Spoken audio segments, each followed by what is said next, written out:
monde voudrait être Paris. Quasiment toutes les villes du monde voudraient être Paris.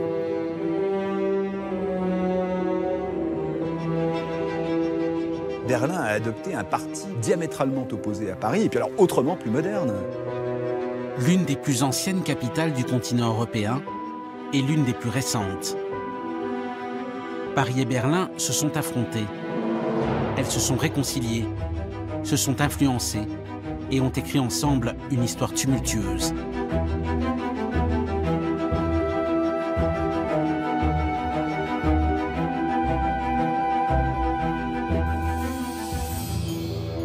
Cette compétition a changé le visage des deux capitales et a contribué à construire les deux villes d'aujourd'hui. Voici comment, en 4 siècles, Paris et Berlin ont grandi face à face. L'idée c'était, cette ville est un Eldorado, tu peux te forger une carrière là-bas. Haussmann, c'est le chirurgien fou. C'est un réseau, Haussmann, c'est pas des immeubles autour des rues, c'est tout un système très intelligent, très puissant, très pensé.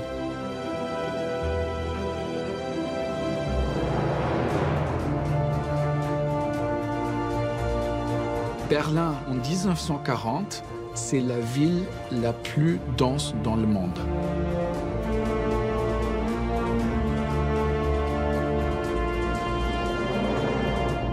Un de mes amis m'a dit, à Berlin, on peut encore construire le futur, alors qu'à Paris, tout est déjà construit.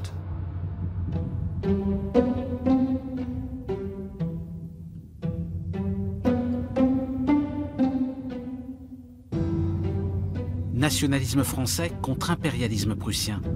La rivalité ne cesse de croître entre Paris et Berlin.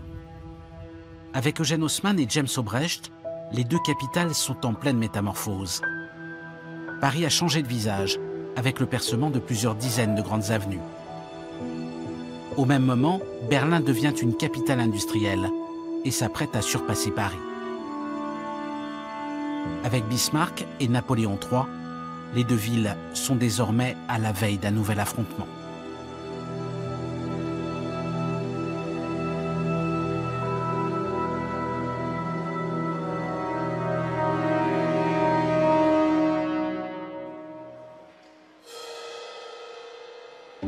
Otto von Bismarck, ministre-président du Royaume de Prusse. En 3 guerres, contre l'Autriche, le Danemark et bien sûr la France, il va créer l'Empire allemand. L'unité allemande, elle sous-entend l'hégémonie continentale de l'Allemagne. Donc à partir du moment où l'Allemagne se pose en puissance hégémonique sur le continent, elle ne peut faire l'économie d'un affrontement avec la France. 1870, 800 000 soldats allemands contre 265 000 Français. En fait, on retiendra de la guerre de 1870 ce qu'on appellera pendant des décennies la bravoure malheureuse. La France a perdu la guerre, certes, mais ses soldats, sur le terrain, ont joué d'égal à égal avec leurs vainqueurs et lui ont fait extrêmement peur. Et les barbares, pour les Prussiens, c'est les Français.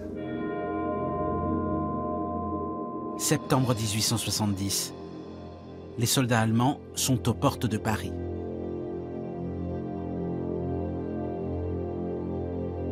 Et ils ont un allié de poids dans le siège qui commence. Alfred Krupp et ses redoutables canons, présentés à Paris quelques années plus tôt, lors de l'exposition universelle de 1867.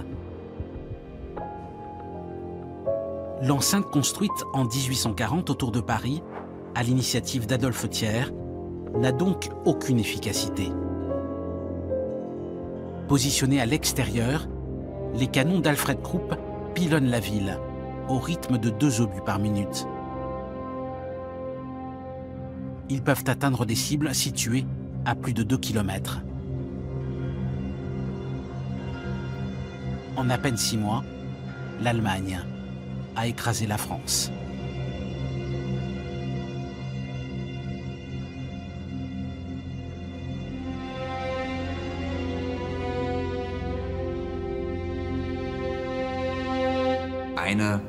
Une des possibilités pour humilier la France était d'aller à l'endroit où se cristallise la grandeur française, c'est-à-dire Versailles. Versailles. Depuis le XVIIe siècle, l'expression de la puissance française sur l'Europe.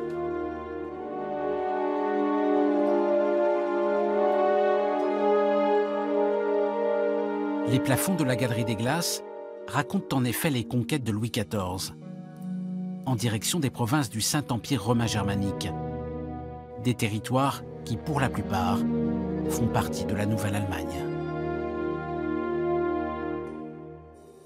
C'est ici que naît l'Empire allemand, avant même la signature de l'armistice avec la France. Il est proclamé en présence de Bismarck, le stratège qui l'a rendu possible, de l'empereur Guillaume Ier et de son fils et successeur, Frédéric III. La référence à Louis XIV est volontaire. C'en est fini du Saint-Empire romain germanique morcelé et donc impuissant à lutter contre l'hégémonisme continental français. L'Empire allemand revient sur certaines des conquêtes de Louis XIV, à l'est de la frontière française.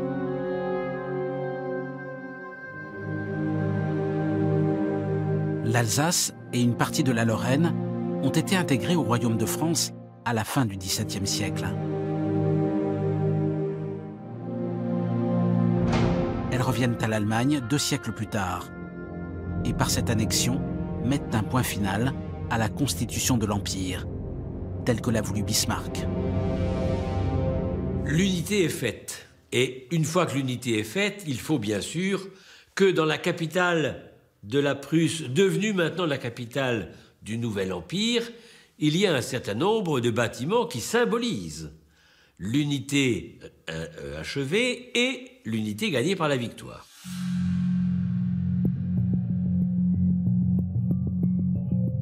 Le monument le plus important, inauguré en 1873, c'est la colonne de la Victoire.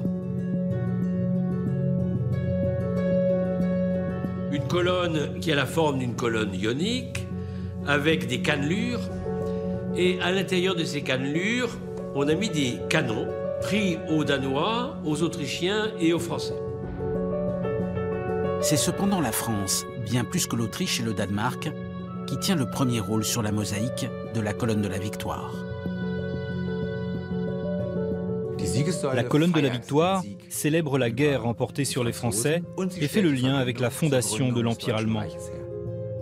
La figure de Napoléon incarne le conflit entre Berlin et Paris.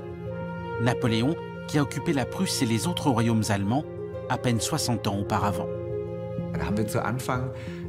Au début, on voit la Germanie défaite, la Germanie qui doit se soumettre à l'empereur, l'aigle. Mais on voit aussi le petit Guillaume Ier, futur roi de Prusse et empereur allemand.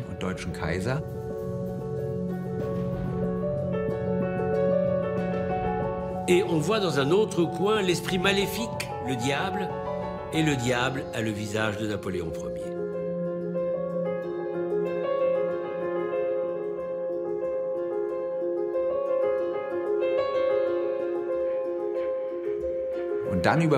Ensuite, à travers plusieurs scènes, comme les guerres de libération, la guerre de 1871 et finalement la fondation de l'Empire dans la Galerie des Glaces à Versailles, on illustre ce renversement de la défaite à la victoire. Sur la mosaïque, la figure de Germania symbolise les empires allemands disparus, dont celui de Charlemagne. Le nouvel empire se voit comme leur successeur. Au sommet de la colonne a été placée la statue de la déesse Victoria, la déesse grecque de la victoire. Nul doute à Berlin que l'Allemagne soit installée pour longtemps au premier rang des puissances européennes.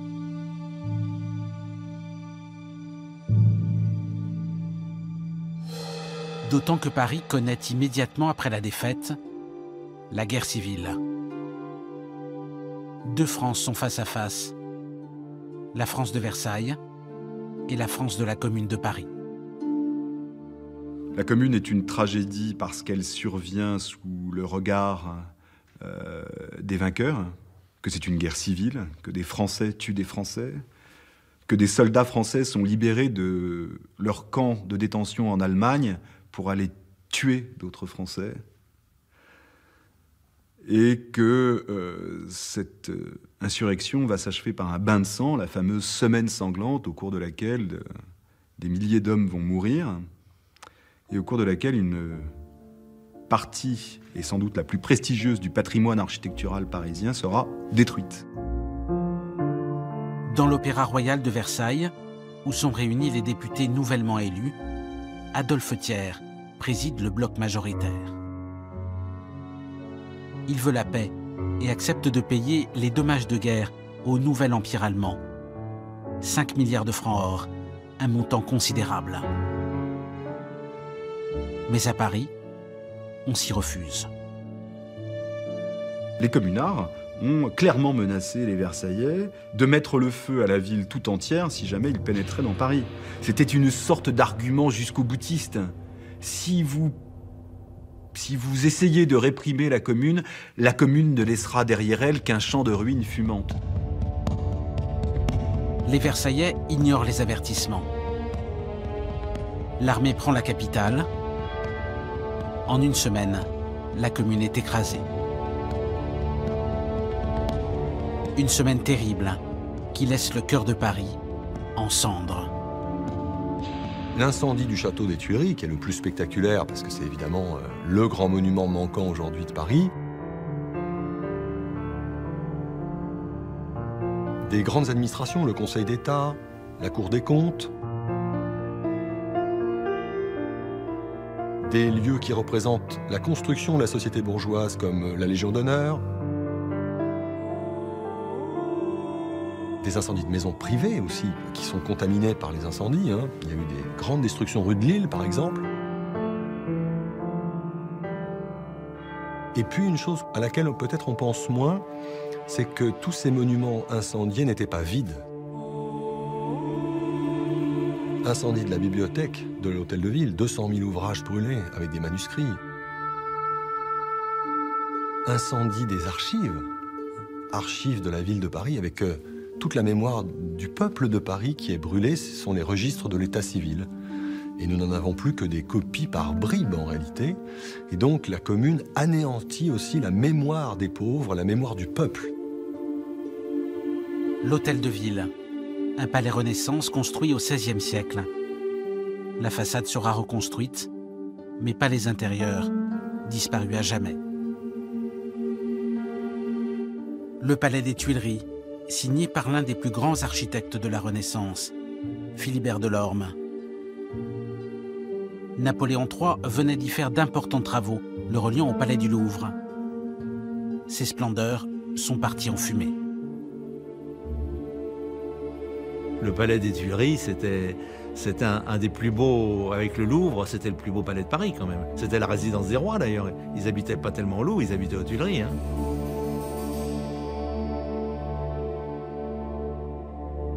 On n'a jamais détruit pour des raisons politiques autant d'immeubles qu'en mai 71. Hein. Beaucoup plus que sous la Révolution, sans commune mesure.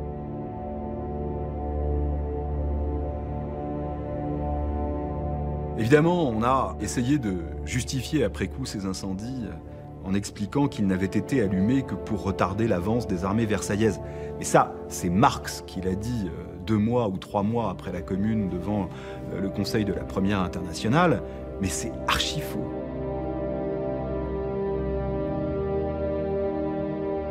Il y a vraiment une destruction très impressionnante, très brève, très violente, qui a stupéfait l'Europe entière. Hein, parce que l'Europe, elle était venue voir cette ville au moment des expositions universelles. Toute l'Europe a défilé à Paris en 1855, en 1867, pour voir la ville lumière, la plus belle ville du monde. Et puis tout d'un coup, on ouvre son journal et on découvre que ces foutes français sont en train de détruire leur propre capitale.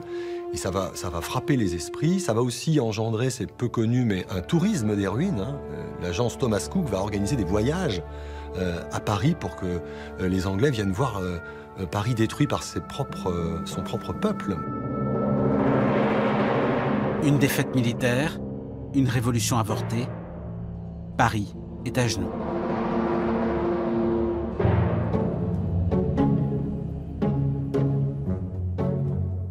Berlin, en revanche, est à la parade. C'est l'époque des Guillaume, le grand-père et le petit-fils. La capitale de la Prusse devient la capitale de l'Empire allemand.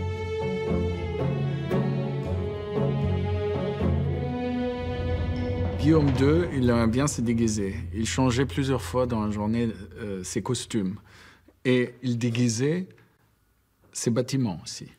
Et pourquoi? Pour légitimer, bien sûr, son pouvoir. Ce qu'a construit Karl Friedrich Schinkel, 50 ans plus tôt, est jugé trop austère et pas assez spectaculaire. Sa petite cathédrale est donc remplacée par un dôme monumental, à la mesure de la nouvelle puissance de l'Empire allemand. Et peu importe qu'il ne soit pas à l'échelle du Lustgarten, le parc central de Berlin.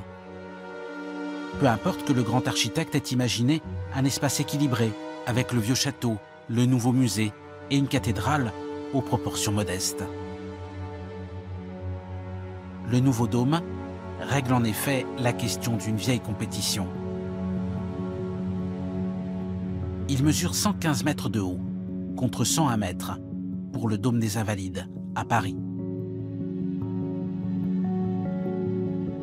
Paris qui est désormais l'étalon pour tout ce qu'entreprend la capitale de l'Empire allemand. L'île des musées a ainsi pour ambition de surpasser le musée du Louvre. On y aménage pas moins de 5 musées. 3 existent déjà, 2 autres seront construits. Les conservateurs des musées de Berlin ont passé des sortes de contrats avec les grandes familles riches en leur disant on peut vous conseiller pour acheter des tableaux et pour acheter des statues, mais en contrepartie, vous allez nous donner un petit peu d'argent pour que nous aussi on puisse en acheter. Et donc il s'est créé à Berlin un milieu artistique extraordinairement ouvert, cosmopolite, qui était très sensible aux nouvelles formes artistiques qui se développaient, et en particulier à cette nouvelle école qui avait du mal à s'affirmer en France, qui était l'école de l'impressionnisme. Les premiers tableaux impressionnistes achetés par des musées publics ont été achetés par des musées de Berlin. La rivalité avec Paris pousse la capitale allemande à faire mieux, et surtout plus grand.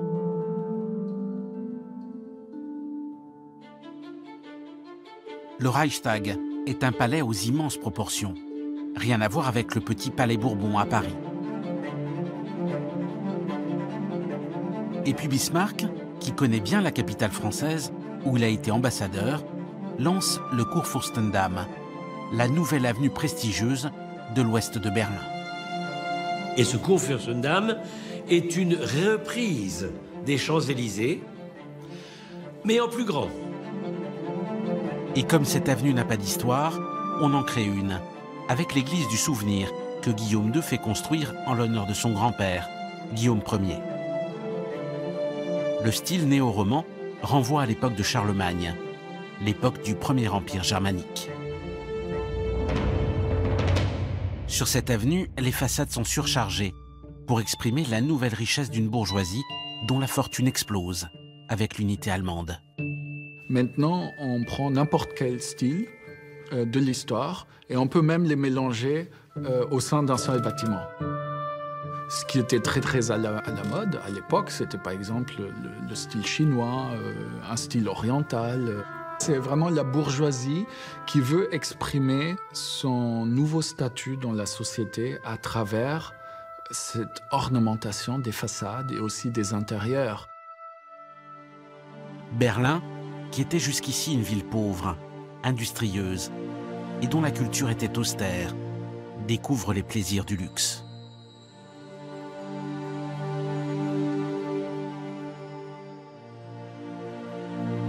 C'en est fini de la ville du milieu du XIXe siècle, lorsque toutes les classes sociales habitaient les mêmes quartiers et vivaient dans les mêmes types d'immeubles, les Mietskasernen, les casernes à loyer. La grande bourgeoisie s'éloigne du centre-ville, d'abord dans les immeubles luxueux de Charlottenburg, puis dans la banlieue verdoyante de Grunewald, à l'ouest de la ville, où s'installent les plus fortunés qui fuient les nuisances de la ville industrielle.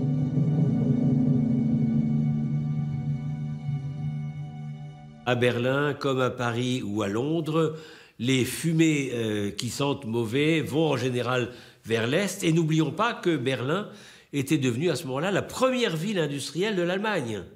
Il y avait énormément d'industries lourdes à Berlin. La sidérurgie, par exemple, était autant représentée à Berlin que dans la Ruhr à ce moment-là.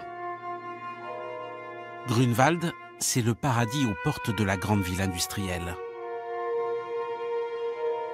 Ici, la vie est plus douce.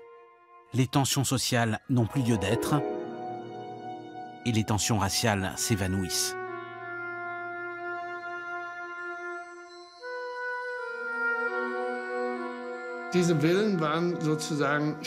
C'était comme des petites villes homogènes pour un groupe très sélect des habitants de Berlin. Il faut ajouter à cela qu'évidemment, dans ces lotissements, et c'était l'un des avantages, le fait d'être juif n'avait plus d'importance. Ça n'existait plus. Un vaste espace de liberté où chacun construit sa maison à sa manière, selon ses propres envies et en référence à l'époque qui lui convient. D'immenses résidences voient le jour, et le mouvement s'étend en quelques décennies autour de Wannsee, encore plus loin vers l'ouest.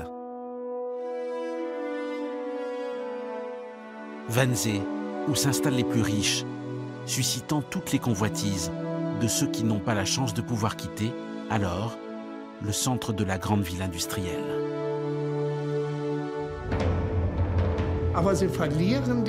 Ils perdent le contact avec la vie réelle, les rencontres, les contraintes, les nouveautés, les tensions urbaines. Et cette séparation de la ville entre riches et moins riches a eu des conséquences politiques considérables.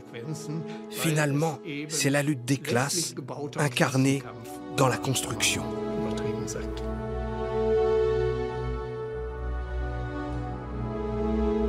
Dans ce grand mouvement vers l'ouest, Berlin prend exemple non plus sur Paris, mais sur Londres.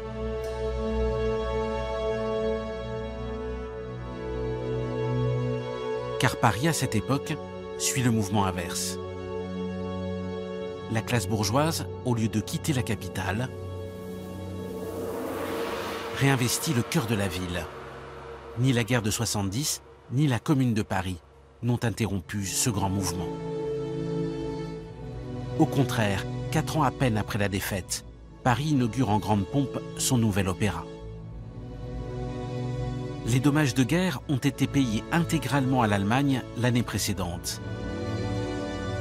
La France s'est remise de la tragédie de 1870 avec une étonnante facilité. C'est dire la santé de la France, c'est que ces dommages de guerre de 5 milliards de francs or, elle s'en acquitte avant la date fixée. Et donc c'est pourquoi Thiers est considéré par l'histoire comme le sauveur du territoire. C'est pour ça qu'il y a 93 rues en France qui portent le nom d'Adolphe Thiers. C'est parce qu'Adolphe Thiers débarrasse le territoire français des Allemands plus tôt que prévu en s'acquittant de cette somme monstrueuse. La France est un pays riche, dynamique, qui va de l'avant et qui a une confiance, mais une confiance aveugle dans l'avenir. L'Opéra Garnier, dont la construction a été décidée sous Napoléon III, sera le temple de la nouvelle bourgeoisie de la Troisième République. L'un après l'autre, les stigmates de la guerre civile au cœur de Paris sont effacés. La quasi-totalité des grands bâtiments incendiés pendant la Commune sont reconstruits, souvent à l'identique, en moins de 10 années. L'Hôtel de Ville, la Cour des Comptes, la Chancellerie de la Légion d'honneur, la rue de Lille, le ministère des Finances, tout est remis à neuf. À l'exception du Palais des Tuileries.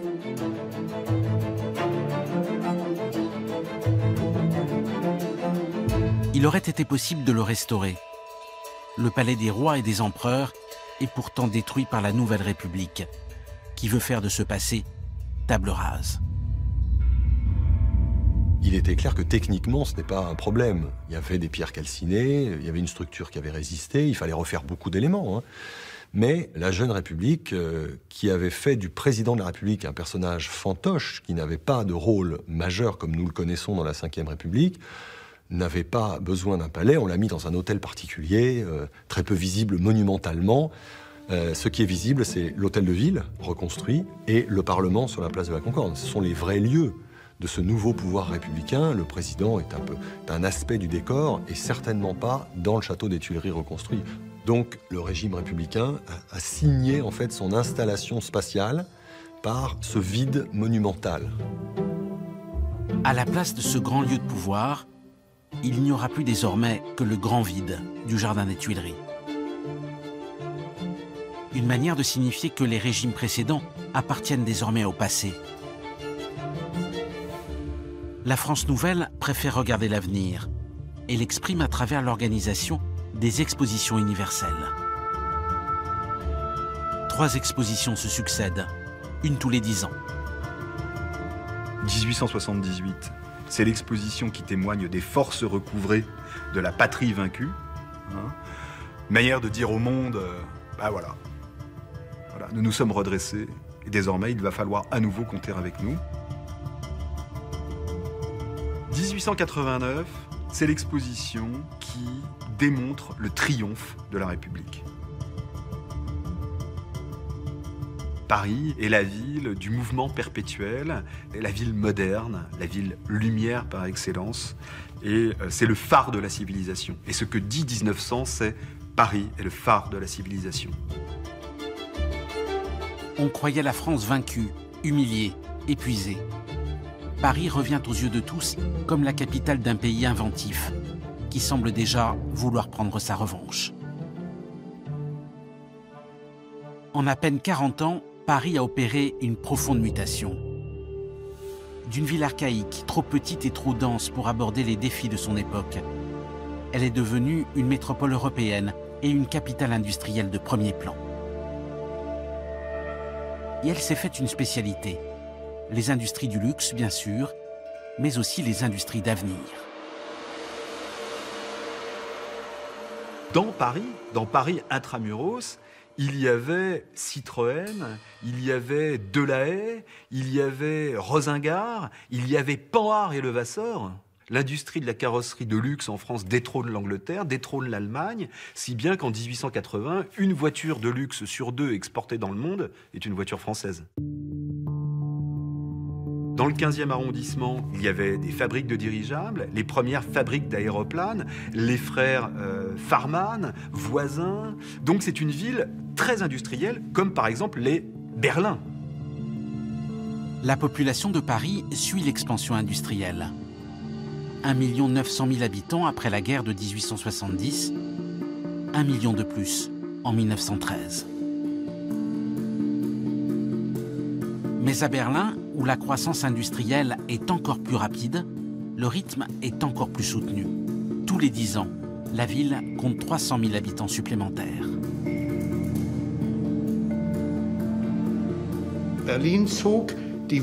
Berlin attirait les immigrants. L'idée c'était, cette ville est un Eldorado, tu peux te forger une carrière là-bas. Il y a des possibilités, il y a une telle expansion, il y a tellement de changements quantitatifs que cela ouvre des horizons.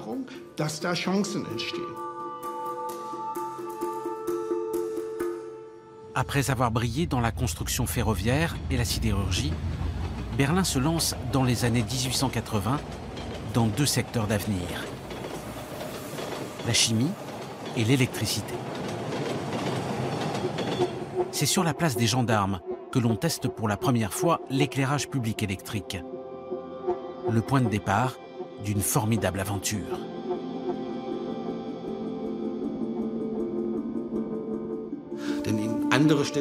Les autres villes, à cette époque-là, étaient éclairées au gaz, et à Berlin, on a rendu possible d'éclairer tout un quartier avec de la lumière électrique, qui était beaucoup plus puissante, continue et finalement aussi moins chère.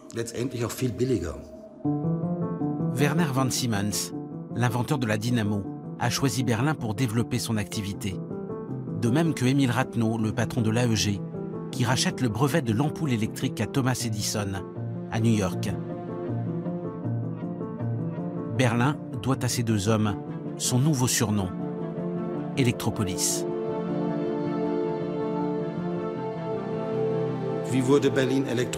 Comment Berlin est-elle devenue Electropolis?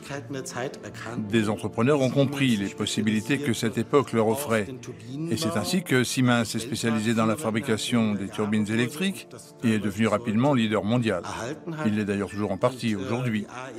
Et que l'AEG a travaillé pour améliorer la lumière électrique avec de meilleures ampoules. Mais l'histoire ne s'arrête pas là. Car avec la construction de cette usine de turbines électriques, propriété de l'AEG, se produit une autre révolution.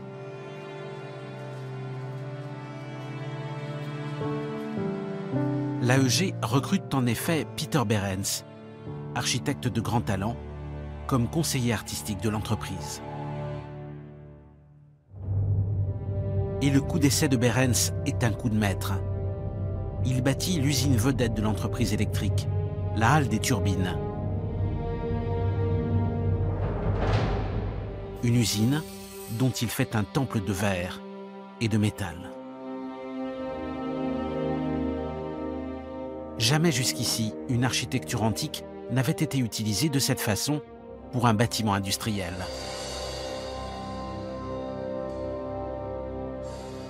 De ce temple consacré aux ouvriers et à la puissance industrielle de Berlin, date la naissance de l'architecture moderne.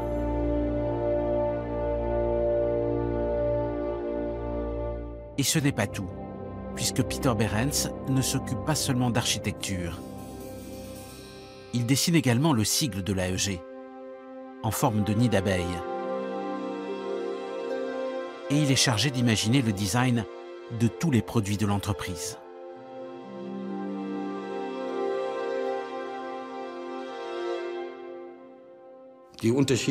Toutes sortes de moteurs, des lampes, des objets d'électroménager. Tout cela a été soumis à une ligne de design cohérente, inventée par Behrens. Peter Behrens est ainsi le premier à réfléchir à la forme des objets industriels et à la façon dont il faut adapter leur apparence à leur fonction.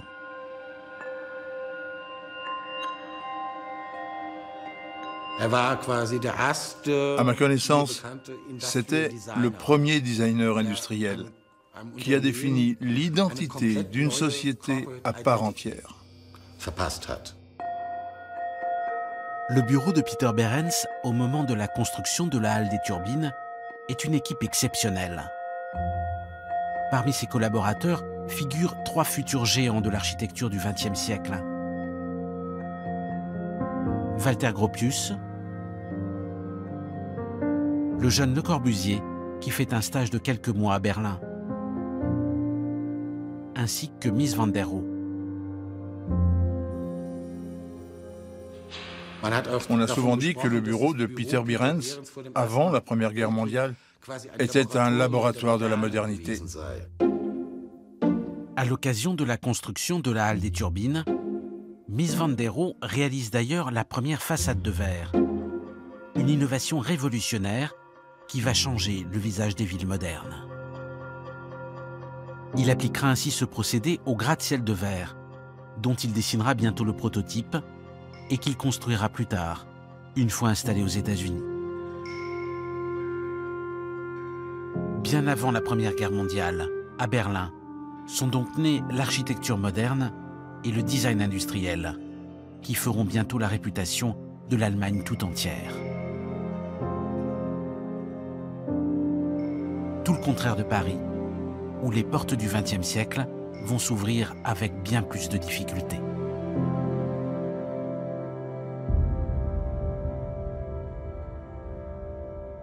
Le plan d'Haussmann a une telle force que lorsque la Troisième République est arrivée, il y a eu des phénomènes nouveaux. La démocratie avec le suffrage universel masculin, la presse enfin libre, à partir de 1901 les associations, la loi des associations, donc tout ça crée un nouveau climat. Donc évidemment, on ne fait plus tout à fait ce que faisaient Napoléon III et Haussmann. Mais comment faire différemment? C'est impossible. Parce que Haussmann a lancé beaucoup de chantiers, mais il ne les a pas terminés. Après la guerre de 1870, la capitale française passe 20 ans à percer de nouvelles avenues. 20 ans à terminer ce que Napoléon III et Haussmann avaient commencé.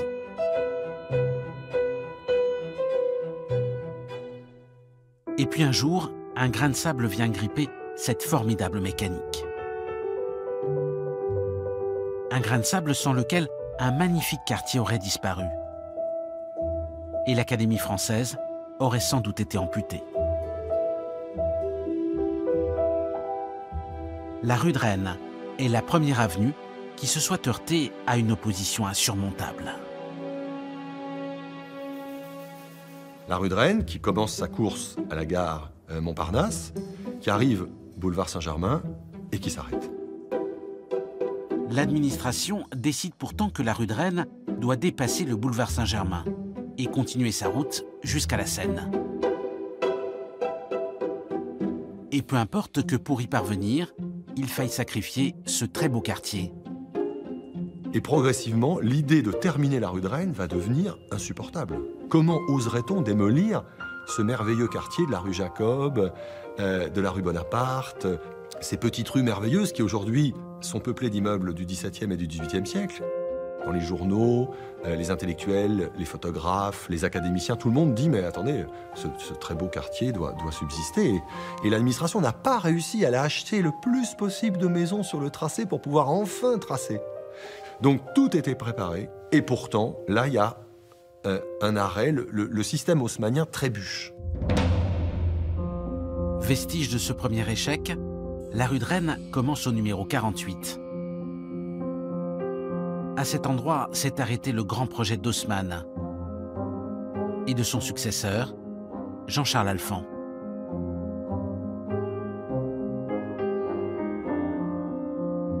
Quand Alphand quitte ses fonctions de directeur des travaux de la ville, c'est en 1891, et c'est assez intéressant parce que 1891, c'est l'année de la mort d'Haussmann, mais c'est aussi l'année durant laquelle meurt Alphand. C'est l'année de la fin, c'est le clap de fin. La démocratie et l'essor de la grande bourgeoisie ne sont plus compatibles avec les immeubles haussmanniens, que l'on compare désormais dans la presse à des soldats à la parade. Haussmann, dans les années 1890, est très critiqué pour son caporalisme esthétique. Donc il y a cette idée d'uniformité qui a fait dire aux critiques que c'était des immeubles casernes. Et alors la ville va petit à petit lâcher du lest et donner tolérance sur tolérance. Tolérance de faire des beaux windows saillies, tolérance de faire des tourelles d'angle plus haut, tolérance de se reculer par rapport à l'alignement. Certes, c'est plus du tout un ordre urbain à l'ancienne. De ce point de vue-là, il y a une grande fracture entre Haussmann et l'esthétique post-haussmannienne.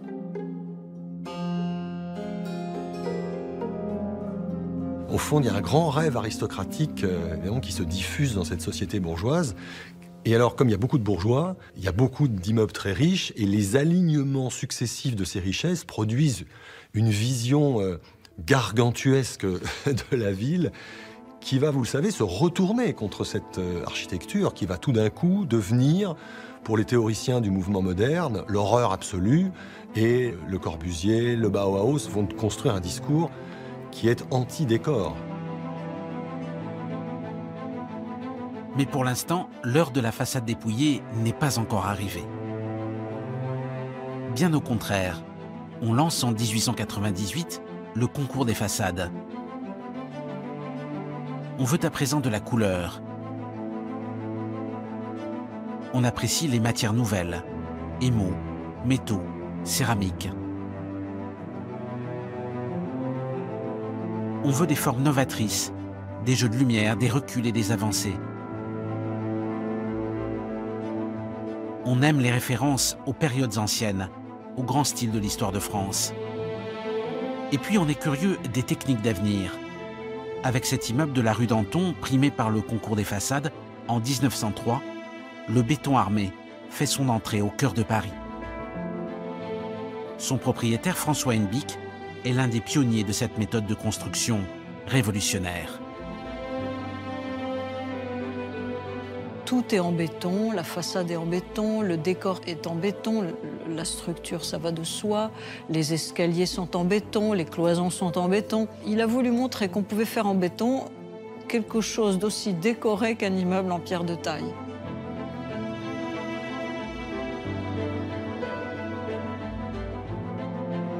Mais si Paris est en avance en matière de béton armé, le mérite en revient surtout à Auguste Perret.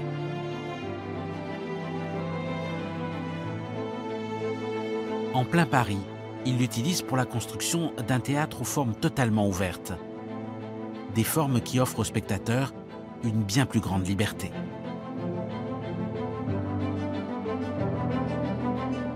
Le théâtre des Champs-Élysées est celui de l'avant-garde de la danse et de la musique. Et l'Art déco y fait une entrée remarquée. Le béton armé, avec ses grands arcs, quasiment comme une structure de pont, va permettre de libérer complètement l'espace de la salle. Et donc, on a une salle qui ressemblerait plus à ce qui est devenu l'architecture des cinémas. Un grand parterre en pente et un ou deux grands balcons au-dessus, sans aucun poteau. Mais le théâtre des Champs-Élysées ne reçoit pas l'accueil qu'il aurait mérité. Le dépouillement de sa façade fait en effet l'objet d'un rejet unanime, car il rappelle aux critiques de l'époque l'architecture de l'adversaire allemand. On ne mesure pas l'innovation qu'a permis le béton armé, on ne regarde que la question esthétique, le problème d'une façade que l'on considère comme trop rigide, trop proche de l'architecture allemande. Donc on va parler d'architecture Bosch, à l'époque où on est vraiment dans un affrontement franco-allemand systématique. Ça apparaît comme une modernité qui pourrait être étrangère parce que l'Allemagne est le pays moderne. Quand est inauguré le théâtre des Champs-Élysées, à la veille de la guerre de 14, le divorce entre Paris et Berlin n'est pas seulement politique. Il est également esthétique et culturel.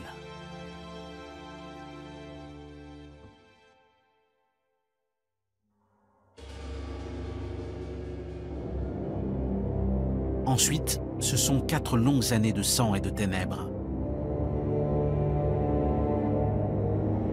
au terme desquelles le jeu de miroir recommence entre les deux capitales.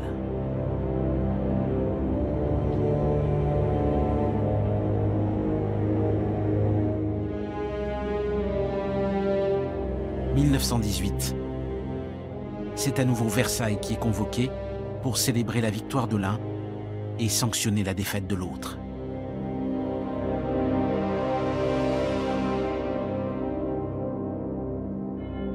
Versailles et sa galerie des glaces qui rappelle les victoires de Louis XIV sur le Saint-Empire romain germanique et les petits royaumes allemands.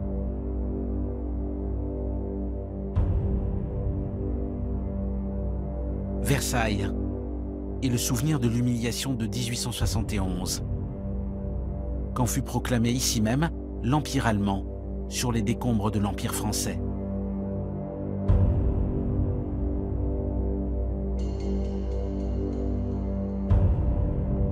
Sur cette table est signé le 28 juin 1919 le traité de Versailles.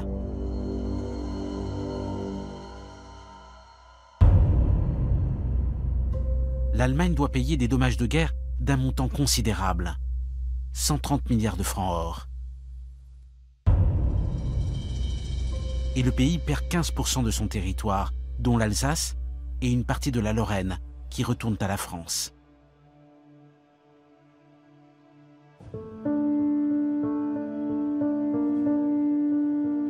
Dans la galerie des glaces, ce jour-là, Berlin est à genoux et Paris est triomphant.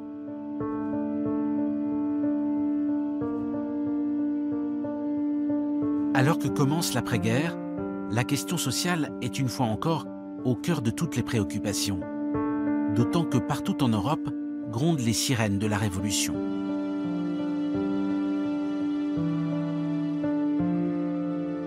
En 1918, Paris dépasse les 2 800 000 habitants et la ville surpeuplée a un besoin urgent de nouveaux logements.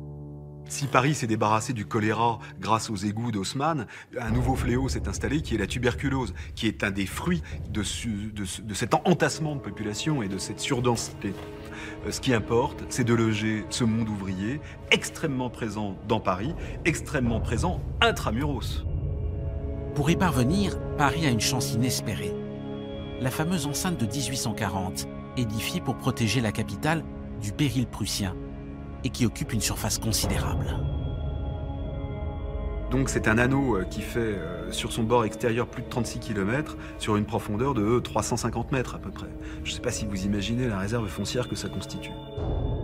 Cette enceinte a démontré dès la guerre de 1870 sa totale inefficacité. Et sitôt la paix revenue, le principe de sa destruction a été décidé. On avait envisagé à l'époque l'installation de promenades arborées tout à fait dans le goût de Alphand. Nous avions un grand poumon annulaire et qui était bordé de stades d'athlétisme, de stades de football, de piscines, de promenades. Tout ça entrecoupé de casinos et de clubs pour les messieurs extrêmement distingués. Bon, en 1920, il n'est plus du tout question de cette espèce d'Arcadie bourgeoise. C'est terminé. Donc très vite, naît l'idée d'une ceinture de logements ouvriers, d'un programme généreux de logements ouvriers, modernes, salubres. Il y aurait eu un immense parc annulaire tout autour de Paris. C'est ça le projet. Des logements sociaux et un immense parc. Mais à l'endroit où ce parc doit être aménagé, au pied de l'enceinte, se trouve un immense bidonville qui occupe la zone dite non edificendi. Toute construction y est en théorie interdite, ce qui n'a pas empêché les habitations de fortune d'y proliférer. 70 000 Parisiens sont installés à cet endroit en 1919. Zoné, zonard, c'est la zone. Tout ça, c'est hérité de la zone non edificendi, qui donc s'était bondée de toute une pagaille de demeures précaires, construite en dépit du bon sens et surtout au mépris de tous les règlements d'urbanisme. Cette zone, donc, qui avait attiré toute une population de démunis. Les chiffonniers, par exemple, qui sillonnaient la capitale, allaient déballer leur maigre butin sur les talus des fortifs, ou mieux, dans la zone. Et c'est pour ça que les puces de Paris sont installées en périphérie aux portes de Clignancourt, de Montreuil et de Vanves. Ça n'était jamais rien que le déballage des chiffonniers qui, ayant trié les ordures de la ville, ramassaient leur butin et le transportaient au-delà des limites de la ville parce qu'il n'était pas question que la bourgeoisie puisse voir ainsi étaler les rebuts de son activité et de son existence. Pour réaliser ce grand parc autour de Paris, il faut expulser les zoniers. Trop cher et trop complexe, le projet est remis à plus tard. Le logement ouvrier sera donc bâti sur la seule emprise des fortifications. Ainsi naissent les HBM, les habitations à bon marché. Vous avez les immeubles flambant neufs qui ont été construits sur l'emprise des bastions, et puis au pied de ces immeubles flambant neufs, des roulottes, des abris de tôle et de carton. Ça donne un paysage urbain tout à fait extraordinaire. Personne ne voulait habiter là, sauf ceux qui étaient obligés. Parce que vous avez le bidonville à vos pieds. Sur l'ancien chemin de ronde des fortifications sont aménagés les boulevards des Maréchaux, une avenue qui fait le tour de Paris. Avenue sur laquelle sont construits des immeubles dont le parement en briques rouges va marquer le paysage des faubourgs de la capitale. 20 000 logements sont ainsi réalisés au cours des années 1920. Les gens sont venus petit à petit parce que la crise du logement est très très forte à l'époque. Mais d'un point de vue d'une saine opération d'urbanisme, eh bien c'est reconnu comme un échec immédiatement. Le Corbusier dit 33 km de honte, il y en a même qui parleront de bave. On a une sorte de dégoût pour cette architecture massive. On considère que c'est la grande occasion ratée. On avait fait d'ailleurs en plus des partenariats publics-privés qui donnaient tous les risques au public, tous les bénéfices au privé. Et donc cette opération d'assainture a été très mal reçue dès le début. En renonçant à s'attaquer au problème de la zone et en choisissant un modèle de logement ouvrier sans réelle ambition, Paris perd une bataille décisive. alors même que Berlin, capitale d'un pays ruiné par la guerre, s'apprête à tourner une nouvelle page de son histoire. Berlin qui va en effet changer d'échelle, en associant ses quartiers ouvriers et industriels aux nombreuses villes de banlieue, parmi lesquelles figurent les plus riches communes d'Allemagne, comme Charlottenburg, Grunwald et Wannsee. Berlin va fusionner avec 7 autres grandes villes voisines, devenues de véritables métropoles, ainsi qu'avec environ 12 petites communes pour former le Grand Berlin en 1920. Et le modèle, c'est New York. La ville double sa population et approche à présent les 4 millions d'habitants. Jusqu'ici une ville pauvre, elle s'est donné les moyens financiers de se transformer profondément. On va prendre en considération le territoire de Berlin jusqu'à Potsdam et encore au-delà de ça même. Et on va essayer de faire des projets à cette échelle-là de la ville. C'est-à-dire qu'on n'est plus à une échelle urbaine, mais on est à une échelle territoriale. Là où Paris a échoué, Berlin va réussir de manière éclatante. La ville va inventer un logement ouvrier de grande qualité et une architecture parfaitement adaptée aux défis du XXe siècle. Avant que l'Allemagne ne se livre finalement au pire des totalitarismes.